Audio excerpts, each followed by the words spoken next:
where you draw your inspiration from, I don't think really matters. The people you see, the organizations you're a part of, your friend group, your social group, all these things can be inspiring. I think what really matters is what you choose to allow into your life from these inspiring people, these inspiring acts, these inspiring groups. And I think I have no basis for this claim. In fact, I would like to hear from you. I think it is pretty much a fact that in the year of our Lord 2025, people are generally less social than they were in like the 70s and the 80s, I think sometimes, I wasn't alive in the 70s or 80s, but I look back on films and stories from other people, and there is kind of a mysterious longing for that. I don't know what time it is, so I have to ask a stranger. Finding connection and meaningful, or what people would call today a meaningless interaction, back then may have been the spark that made the day interesting. Being in the grocery store and wanting someone's opinion on a product or something, These are the little spices that keep the day going and keep life exciting.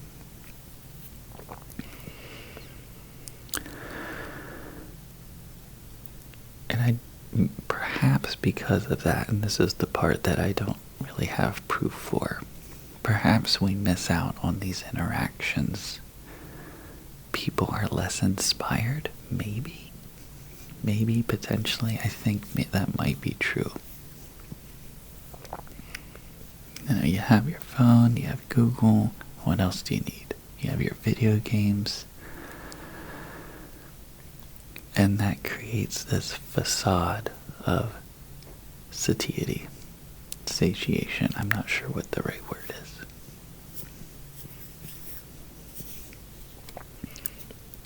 But perhaps it's a little bit more difficult nowadays. You can still find inspiration in things that can really change your life.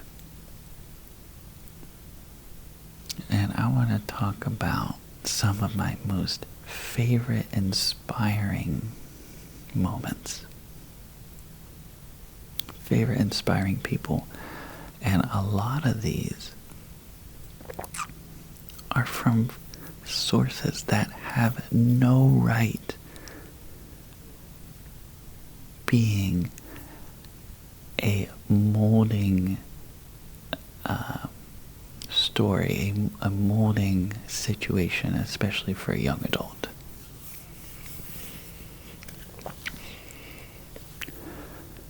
And that is in my favorite category, rock and roll.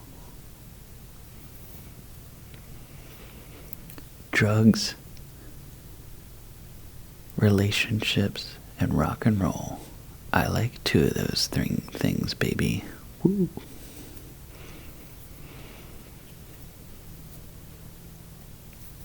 And one of them is drugs.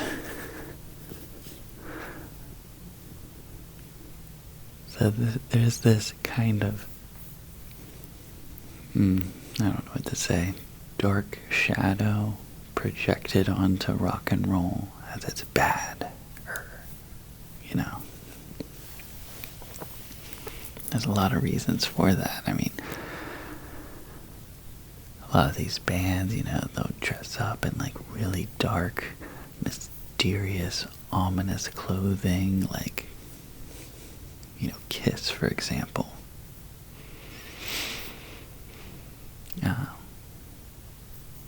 Black Sabbath, Ozzy Osbourne. These things are not really what you would want to mold, I guess, a proper citizen after.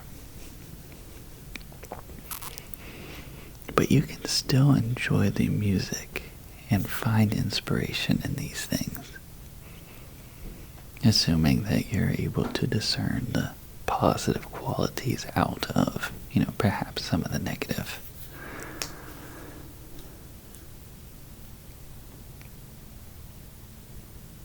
One of my favorite is the story of AC/DC. They were an Australian band, right? I think, let's say in the 60s and 70s maybe. Well, probably like 70s and 80s rather. And you had,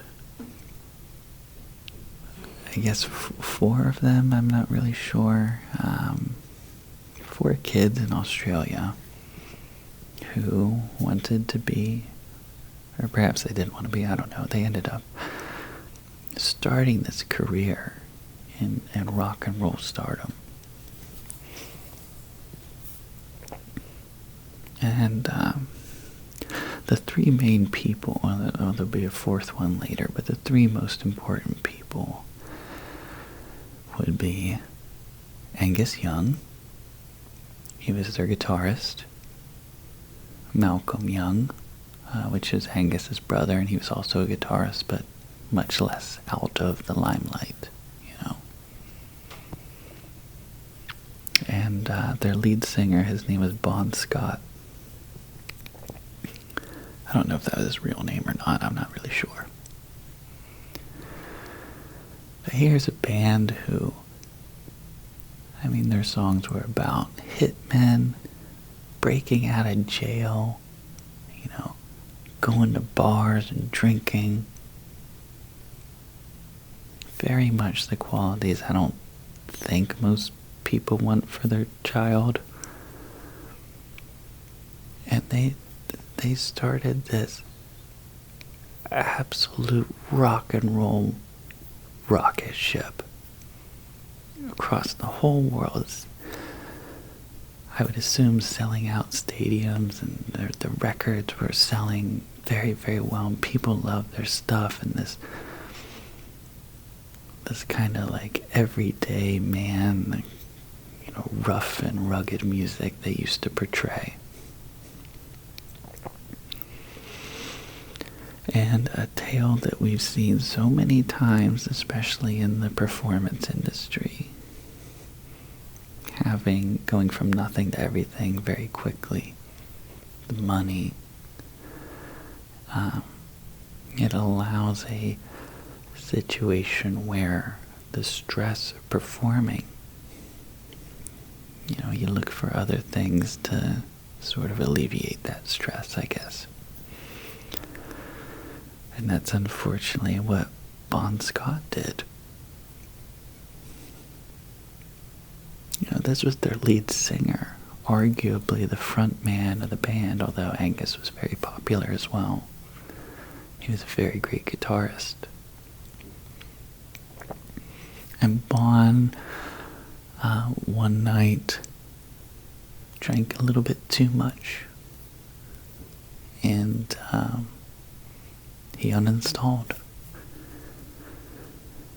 I believe he probably threw up in his sleep, if I'm not mistaken. And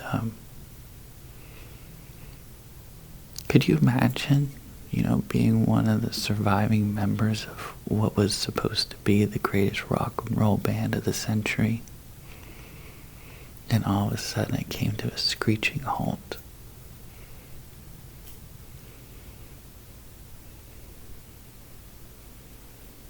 Your best friend, your leader, your singer, gone.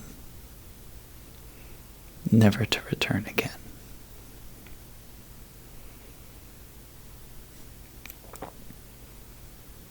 How do you move forward in that amount of adversity.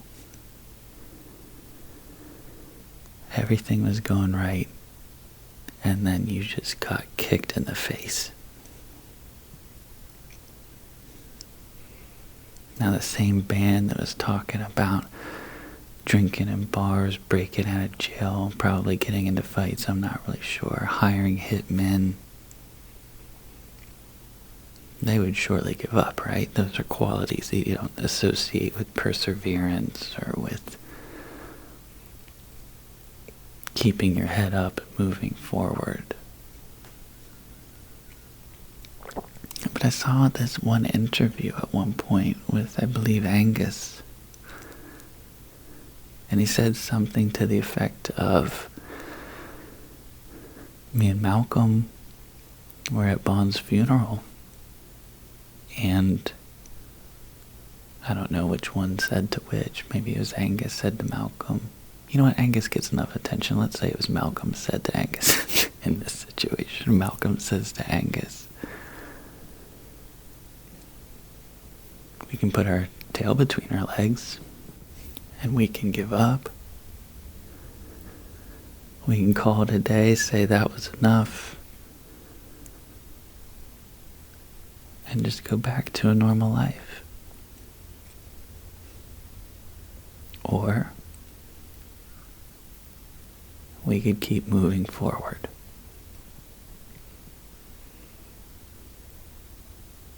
And I know which one Bond would want us to do.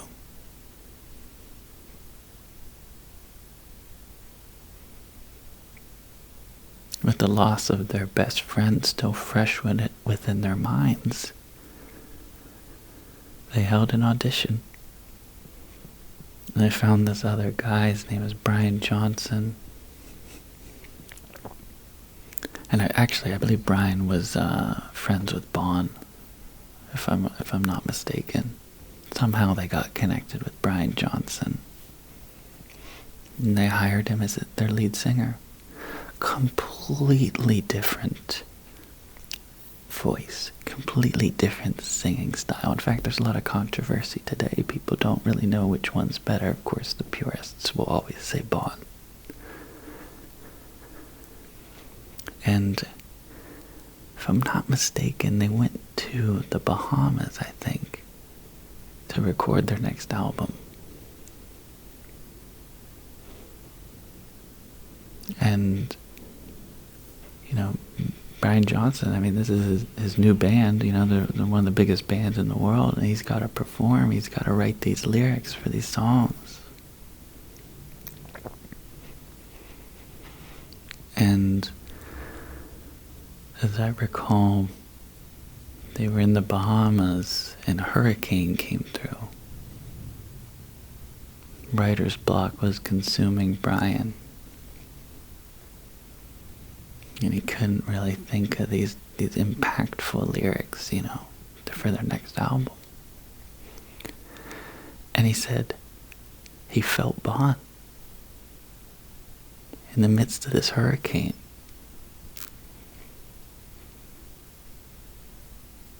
And for those of you who are fans of the band, you probably know which song I'm talking about. I forget exactly how it goes, but it's like, I'm rolling thunder, I'm power rain, I'm coming on like a hurricane. Something like that.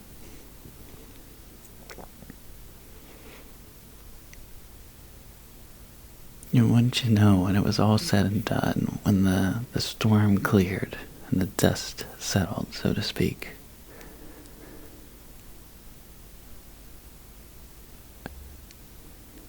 a band who, against all odds, who was still grieving the loss of their friend, released Back in Black, the fourth greatest album, the fourth most selling album of all time.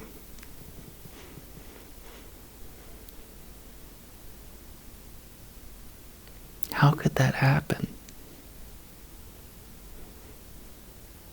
In the face of loss, in the face of adversity, they didn't just continue at an average or a mediocre pace,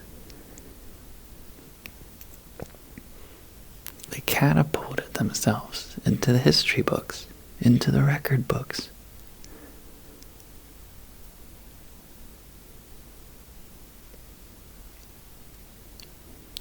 So yes, whenever I look at AC/DC, I mean, they talk about things that aren't exactly proper.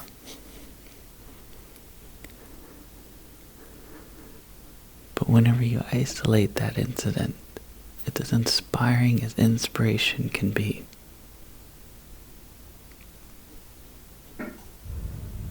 All because they made the choice that when faced with adversity, they wouldn't give up. And how many times do we, as like famous people, we suffer something and we crawl on our beds, we cry, and we just give up. Not knowing that on the other side of perseverance, there could have been something more spectacular than you could ever imagine.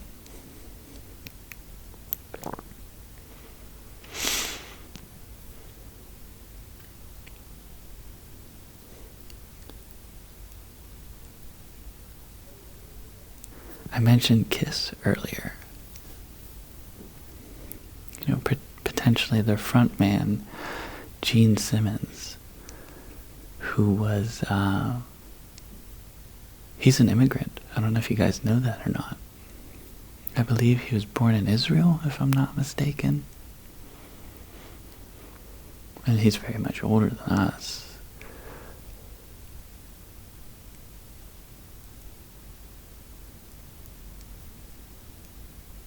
Somehow, some way, him and his mother got involved with like Nazi Germany in a bad way, obviously. They were Jewish. And Gene Simmons is like 6'3", like 220 pounds. Like, he's a very big dude. And when you hear him talk about his immigration story, he gets really emotional. Like, he cries, He will talk about coming to, was it Ellis Island or something like that in New York? I'm not really sure. As a young boy. And his mother didn't speak English. And there was a part where, part of the theatrics, I guess, of becoming an American citizen, where you have to raise your right hand and pledge allegiance to America or whatever. And his mother didn't speak English, and she didn't know what was going on. And she did like the Nazi, Sieg Heil thing or whatever. And the American guard took her hand and put it down. And he said, "Sweetie, you don't ever have to do that ever again." Whoa. Isn't that crazy? Now here's a boy who knew nothing but, horrible, horrible things. That's all he knew. And he came to America and didn't squander the opportunity at all. After living under essentially the rule of, very, very bad leadership, for lack of a better word. And he made something of himself by way of music and entertainment. And some of us feel sad because we don't live in the city that we want to, or something. Some of us feel sad because Taco Bell is very far away, That's a true story. I felt very sad about that as a child. It was very difficult. I never got to go to Taco Bell because it was so far from where we lived. Well, how would you like to have Gene Simmons' childhood?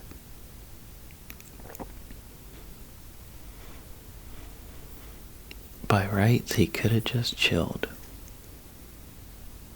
But instead, the motivation was always there. Rising up from the rubble, from nothing, into being one of the biggest superstars in the world. It's crazy when you put it in perspective.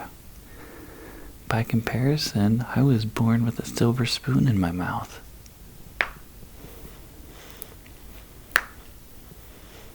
And a lot of us were. Yet we don't seize the opportunity that we have.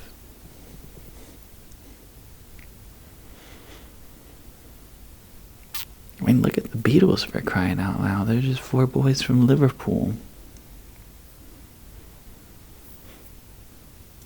They had nothing special about them.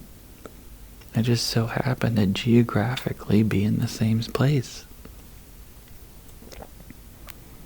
And they ended up shaping relationships of complete strangers. Providing, that beautiful music that we all know and love to people who they never met.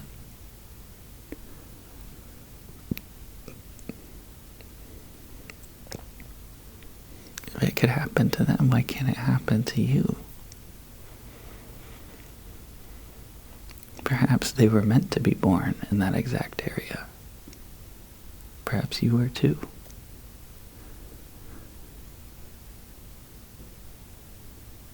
I don't know. Just the crazy way sometimes these negative, or I guess mundane in the case of the Beatles, experiences are exactly what you need.